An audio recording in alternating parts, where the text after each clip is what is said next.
తల్లికి తలకొని పెట్టడానికి వచ్చాను. అలా గురువు పెట్టడం నీ అక్క చట్టబద్ధమైన నీ హక్కు. అలా గురువు పెట్టడం కాదు. ఓ పెద్ద మనుషులారా, కొడుకుల్ని కన్నావో తల్లిదండ్రులారా, ఆ కొడుకులకున్నా చట్టబద్ధమైన హక్కు లేదు చెప్పండి. తల్లిని చంపి అలకొరి పెట్టడమేనా అనబడికి అర్థమేం? ఆ ఒకటి చాలు నా పని అయిపోతుంది అనుకునే ఇలాంటి కొడుకులు మనకు అవసరమా? మంచి నీళ్లతో రేగులు నింపుకొని వీళ్ళకు పాయసాలు తాగించింది ఎందుకేనా? పాయసాలు తాగించింది ఎందుకేనా?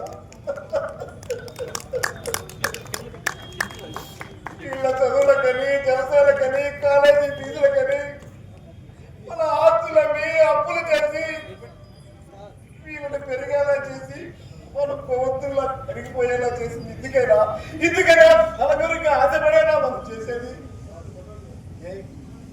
కాడి కాపరికి 100 రూపాయలు ఇస్తే ఆ కాడి కాపరే నలుగురికి పెట్టడా? చెప్పండి. ఇన్ని రోజులు మమ్మల్ని ఇబ్బంది పెట్టింది చాలు. ఇక